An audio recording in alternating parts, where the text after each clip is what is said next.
জন্ম দে তোর এই জারুর সন্তানকে।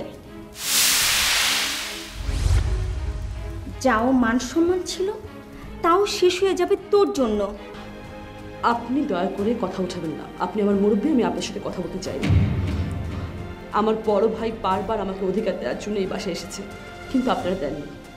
আজকে আমি নিজে এসেছি আমার অধিকার আদায়ের জন্য। আপনি একজন মেয়ে হিসেবে আমার কথাটা একটু ভাববেন না? আমাকে আমার অধিকারটা দেবেন না? তোমার মতো নষ্ট মেয়েরা কি করে সেটা আমার খুব ভালো জানা আছে। এ বাসায় তোমার কোনো অধিকার নাই। আমি জোর করে এই বাসায় আমার অধিকার প্রতিষ্ঠা করতে যাব না। যদি চাইতাম তাহলে রাঙার জন্য এটা কোনো ব্যাপার ছিল না। আমি শুধু চাই রাজনের সাথে কথা বলতে, এবং সেটা সবার সামনে, আর কিছু না। আচ্ছা, তুমি যখন প্রেম করেছিলে তখন তো একা একা করেছো, সবাইকে দরকার পড়ে। আজ কেন সবাইকে তোমার এত প্রয়োজন পড়লো বলো তো?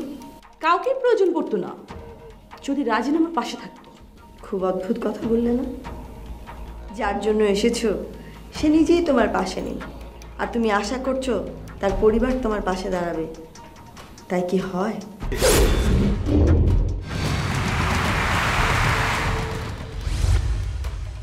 জানি না আমার পাশে দাঁড়াবে কিনা, তবে যদি কারো বিবেক থাকে তাহলে অবশ্যই আমার পাশে দাঁড়াবে। এই মেয়ে, তুমি আমাকে বিবেক শেখাতে এসছো? তুমি যার মেয়ে তার কতটুকু বিবেক আছে? নূপুর, ওই মেয়ে যতক্ষণ এ বাড়িতে থাকবে ততক্ষণ আমি আমার রুম থেকে বেরোবো না।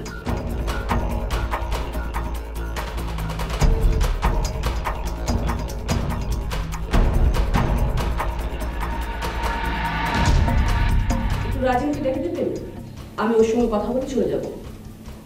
রাজিন না? এই নূপুর, রাজিন গেছে কই? বাসায় নেই ভাইজান, কখন ফিরবে তাও আমি জানি না। প্রবলেম নেই, ও না ফেরা পর্যন্ত আমি ওয়েট করব।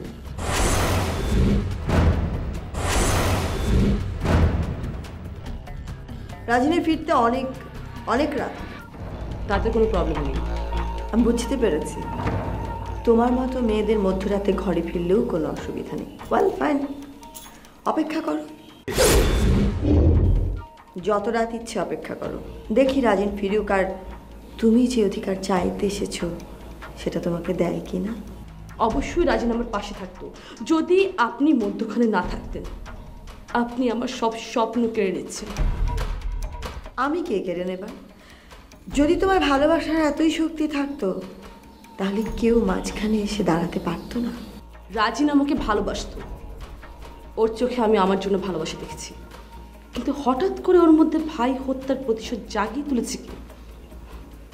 নিশ্চয়ই আপনি নিজে স্বামী হত্যার প্রতিশোধ নিতে পারছেন না, তো তাই আমার ভালোবাসাকে ব্যবহার করছেন।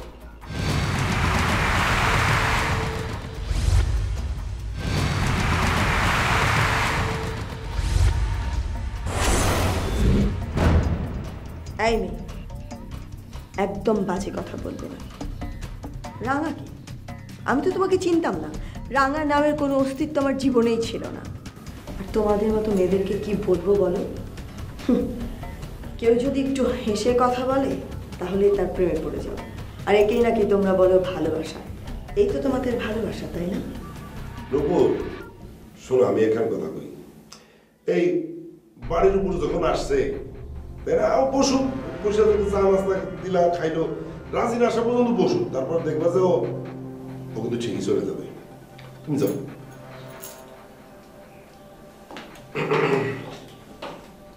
এই শোনো মেয়ে,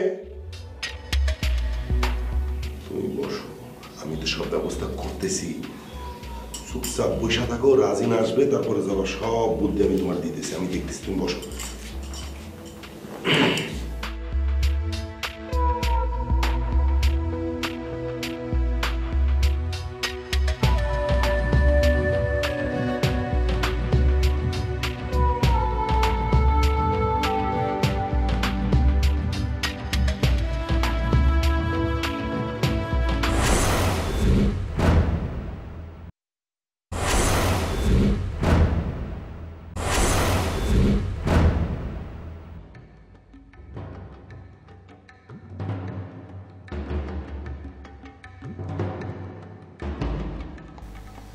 রাঙা এখনো ফিরছে না।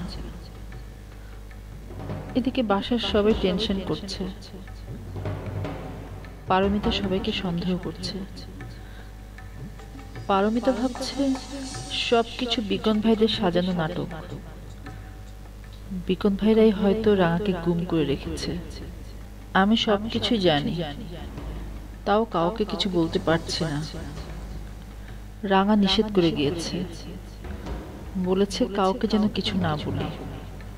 কিন্তু এতক্ষণ রাঙা ওই বাসায় কি করছে? না জানি কিভাবে ওরা রাঙাকে গ্রহণ করেছে, কি ব্যবহার করছে ওর সাথে। আমি কি একটা ফোন দিব? না, একটা ফোন দিই, দেখি কোথায় কত দূর আছে।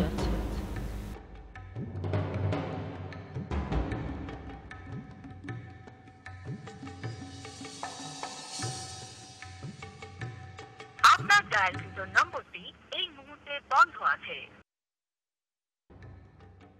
রাঙার ফোনটা সুইচ অফ পাচ্ছি, মনে হয় ফোনটা বন্ধ করে রেখেছে। ভীষণ টেনশন হচ্ছে। এভাবে কাউকে কিছু না বলে ওই বাসায় রাঙার যাওয়াটা হয়তো ঠিক হয়নি। সিদ্ধান্তটা ভুল হয়েছে। কি করব? সবাই আমার উপর চাপ সৃষ্টি করছে, মনে হচ্ছে আমাকে সন্দেহ করছে। কিন্তু কাউকে কি কিছু বলবো? সবাইকে কি বলে দিব রাঙা রাজিন ভাইদের বাসায় গিয়েছে? না না, বললে রাঙা দুঃখ পেতে পারে।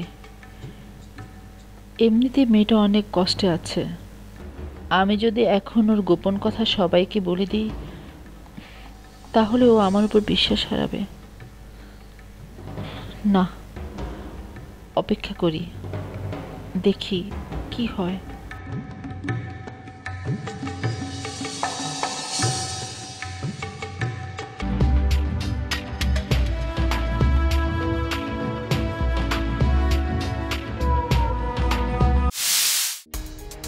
আমার বোন কোথায়? আপনাকে খুঁজছি পারমিতা। মিথ্যে বলবেন না, বলেন আমার বোন কোথায়? বিশ্বাস করো, আমি জানি না। আমি নিজেও খুব টেনশনে। জানেন না? টেনশনে আছেন? এত বড় বাড়ি, এতগুলা মানুষ, অথচ আপনারা কেউ জানেন না যে আমার বোনটা কোথায়? ও বাসায় নেই, আমার মনে হয় কোথাও গিয়েছে। কোথাও গেলে আমার বোনের মোবাইলের সুইচ অফ থাকতো না। আপনারা ওকে সরিয়ে দিয়েছেন।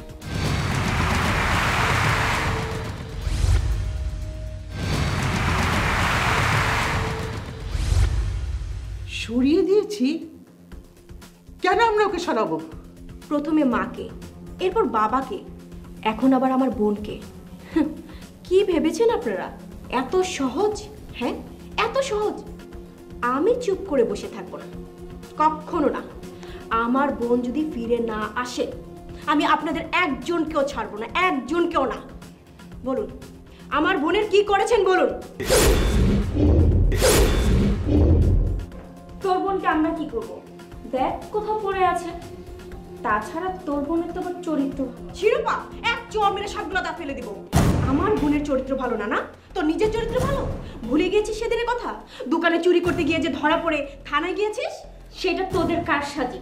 তাছাড়া তোর বোনের মতো তো বিয়ের আগে বাচ্চা হওয়াচ্ছি না। আর সবাইকে জিজ্ঞেস কর কার চরিত্র ভালো আর কার চরিত্র খারাপ। শিরোপা, চুপ কর। আমি জানি আমার বোন আর কখনোই আসবে না। আপনারা তাকে খুন করে গুম করে ফেলেছেন। আমরা কেন খুন করতে যাব? তোর বোন তো আগেই খুন হয়ে গেছে। আসলে রাজিন ভাই ঠিক করেছে, তোর বোনের একটা শিক্ষা হওয়ার দরকার ছিল। আমার তো মনে হয় তোর বোন মনের দুঃখে আত্মহত্যা করতে গিয়েছে। শোন, তুই এখানে পেঁচাল না পেরে কোনো রাস্তায় কিংবা হসপিটালে খোঁজ নে। মানে কি বলতে চাস তুই? মানে হলো তোর বোন খুন হয়ে রাস্তায়ও পড়ে থাকতে পারে, আবার কেউ দয়া করে হসপিটালও নিয়ে যেতে পারে। পারমিতা, টেনশন করো না, দেখবে ও ঠিকই চলে আসবে।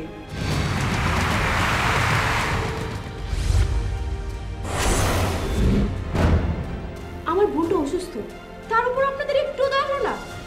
কই আপনার ছেলে? কই আপনার ছেলেকে তো দেখছি না। বোনকে খুন করে গুম করে ফেলেছে নাকি? ও তো একটু আগে ওকে খুঁজছিল, মনে হয় খুঁজতে বাইরে বেরিয়ে গেছে। ভাইয়ার কি আর কোনো কাজ নেই? সারাক্ষণ কি ওর বোনকে নিয়ে পড়ে থাকবে? ওর বোন মরতে গেছে, তোকে একটা শিক্ষা দেব শিরোপা। আসুক না, আপু আসুক, তারপর দেখবি। কই তোদের ওই মেয়েটা কই? কার কথা বলছো পারমিতা? শবনম। শবনম কোথায়? বিগনি বলেছিল ওকে পাহারা দিতে। কোথায় সে? ও ওর রুমে থাকতে পারে। রাঙাকে কে কোথায় নিয়ে গেছে, কি করেছে, সে সব জানে, নিশ্চয় সব জানে। তোর বোন তো শিশু, ফিডার খায়, যে কেউ একজন এসে কোলে করে নিয়ে গেছে। শিরোপা, আর একটা কথা যদি বলিস তোর জিপ টেনে একদম ছিঁড়ে ফেলবো। তাহলে দেরি করছিস কেন? আয় আয়, জিপ টান। শিরোপা, পারমিতা তুমি ঠিকই বলেছ, শবনম জানতে পারে। ঠিক আছে, আমি ওকে জিজ্ঞাসা করবো। প্লিজ তুমি এতে কিছু বলো না, যা বলার আমি বলবো। ঠিক আছে, বলুন।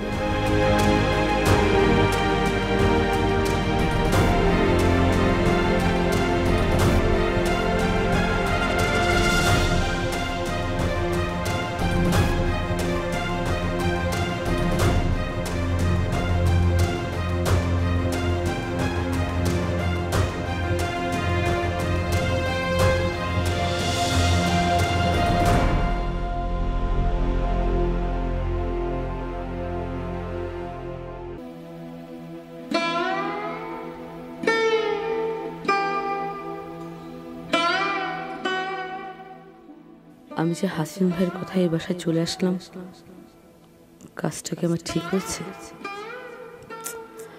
হাসিন ভাইও তো কোনো ভূমিকা রাখতে পারছে না। তার মানে আমি কি ভুল করলাম? শিট, আমার আরো ভাবা উচিত ছিল, আরো 10 বার চিন্তা করা উচিত ছিল এই বাসায় আসার আগে। কেন যে আমার মাথা কাজ করছে না। রাজিন আমার পুরো মাথা নষ্ট করে দিয়েছে। কোনো কিছুই আমি ঠিক মতো চিন্তা করতে পারছি না। ও মাই গড, এদিকে না জানি শবনমের উপর দিয়ে কি ঝড় বয়ে যাচ্ছে। বেচারিকে আমার জন্য কত কত কথা শুনতে হবে এখন। শিট, সব কিছু গুলিয়ে ফেললাম। বাট যাই করি না কেন, যে কোনোভাবেই হোক আমার রাজিনকে পেতে হবে। এর জন্য যত অপমান সহ্য করা লাগে তাও আমি মুখ বুজে সহ্য করব, কারণ রাজিনকে আমার চাই। আমি রাজিনকে পেয়ে নেই, কিন্তু এখন কি করব? বিকুন ভাই যদি ব্যাপারটা জানে, তাহলে কি ব্যাপারটা সহজভাবে মেনে নেবে? কারণ আমি তো বিকুন ভাইয়ের অনুমতি ছাড়াই এ বাসায় চলে এসেছি। এখন জানতে পারলে যদি আবার আমার উপর খেপে যায়, না না না, এটা হতে দেওয়া যাবে না। কারণ ওরা এখন আমার সাথে যে বিহেভ করছে, এটা নষ্ট হতে দেওয়া যাবে না। ভুল করা যাবে না কোনো। কি করব? মানুষ যে কতটা খারাপ হতে পারে তার রাজিনদের ফ্যামিলির মানুষগুলোকে দেখলেই বোঝা যায়। একটা অসহায় মেয়ের পাশে কেউ এসে দাঁড়াবে না। ওরা কি আসলে মানুষ? ওদের মধ্যে কোনো মনুষ্যত্ব নেই।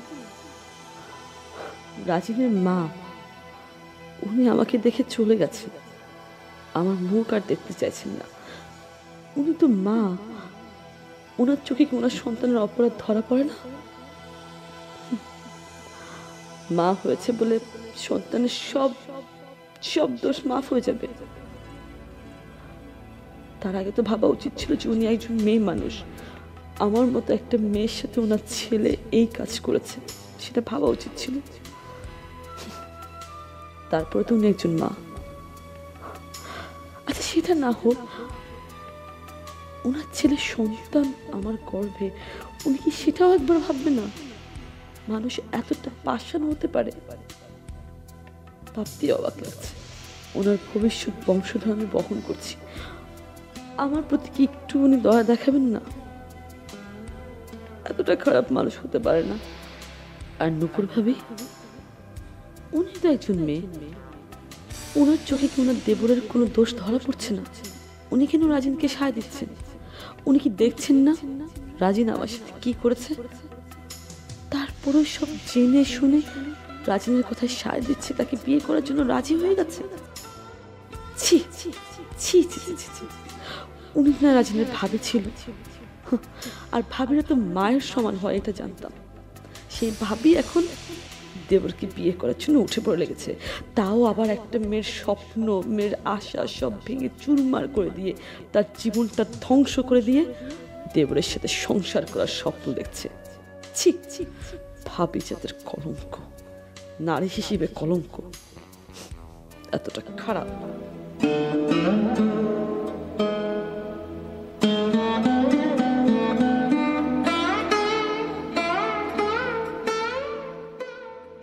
শবনমের খবরটা তো আমার নেওয়া উচিত।